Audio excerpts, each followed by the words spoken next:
Let me guess. It's January, and you've already had at least one moment where you thought to yourself, okay, this is the year I finally get it together. And then immediately, because you're also smart, you thought, why does this always sound like that? Like you're a project, some kind of problem that has to be solved, or a before photo that just hasn't quite earned the after yet. Today, we're talking about why New Year's resolutions keep smart women stuck and what to do if you're ready to stop waiting and start living.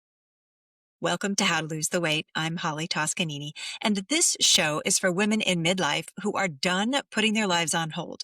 Each week, we talk self-trust, confidence, and aligned action so you can stop waiting and start living. Now, I don't think resolutions are really the problem. It's the story behind them that is. So here's the thing. I'm not anti-goal. I'm anti this specific January storyline that a lot of women absorb without even realizing it. And it goes like this. The real me arrives after I fix myself, and New Year's resolutions, especially for women, often come packaged with that exact message. Not, I want to grow, but I'm not acceptable yet.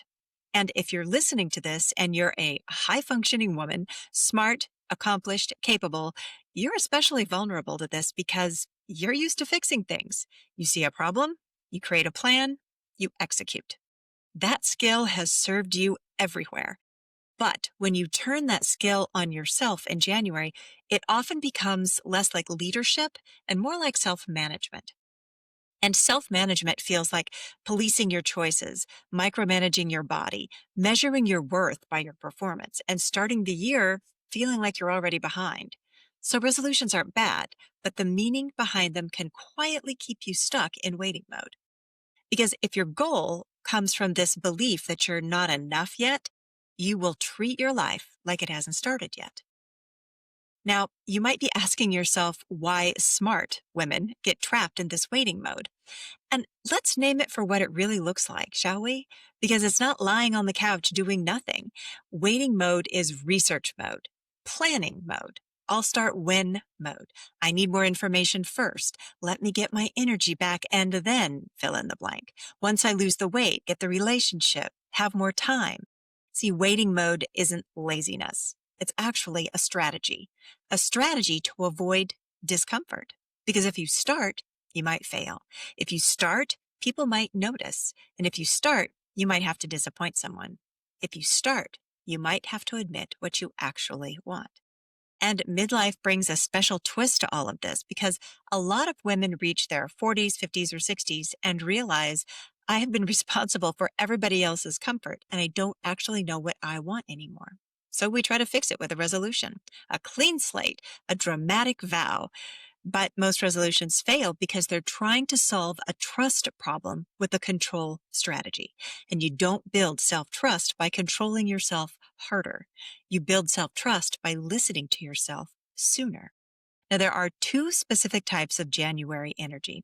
And here's a distinction that's going to save you a lot of time. The first type is fixing energy. And this is the classic January vibe. I'm going to be a different person.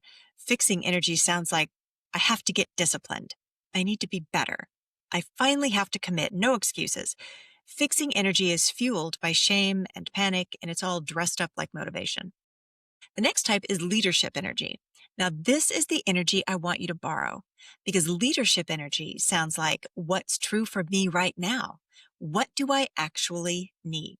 What decision would I make if I trusted myself just 10% more? What's one small action that proves I can count on me? See, leadership energy isn't loud. It's steady. And here's the secret. Your life changes faster when you start from leadership energy because it doesn't require you to become somebody else before you can begin. Now, why do you think resolutions backfire? I mean, the whole psychology of it.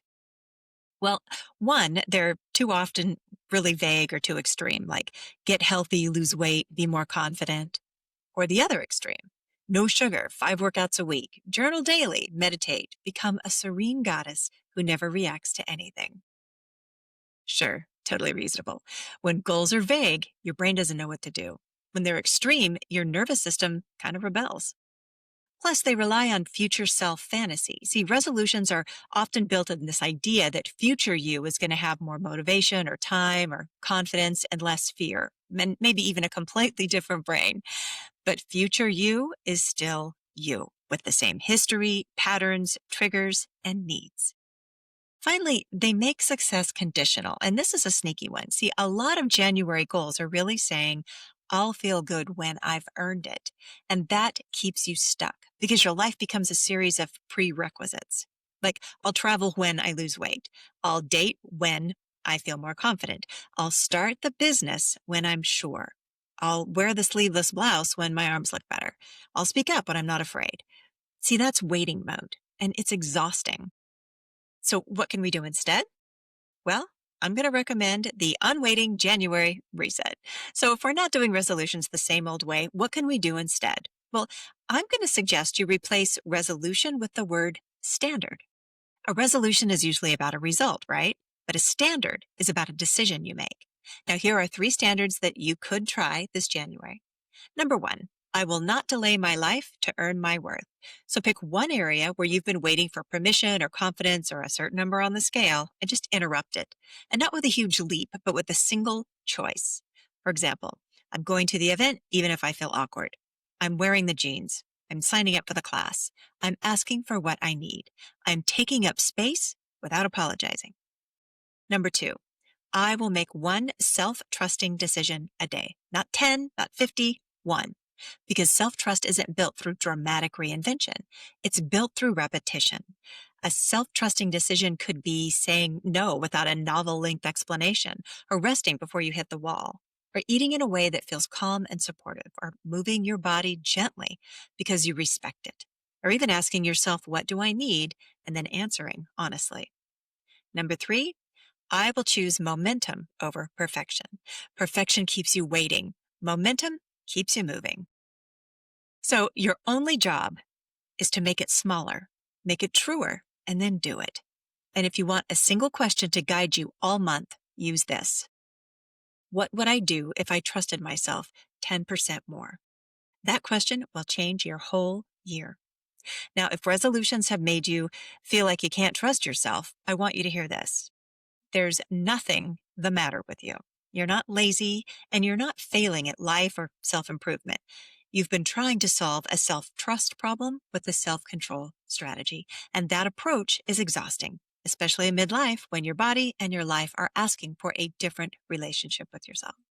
See, this year isn't about becoming somebody else. It's about becoming someone who stops waiting. Now, if you want to know what's actually keeping you stuck in waiting mode, take the 5-minute midlife confidence quiz. In 5 minutes, you'll see what's actually keeping you in waiting mode and what to do next. It'll give you a clear starting point without the pressure of having to fix yourself first. Or if you're ready for a deeper structure that you can repeat all year long, the next step is the Unwaiting Quick Start Guide. It's the easiest way to give your momentum a little jump start, and you can complete it in 24 hours or less. You'll find links to both of the show notes, both of these in the show notes, or if you're watching on YouTube, it'll be in the description below. If this episode helped, please send it to a friend who's tired of starting over. And if you haven't yet, go ahead and subscribe so you don't miss what's coming next. Friends, this can be the year we stop waiting. Thanks for staying. Until next time, bye for now.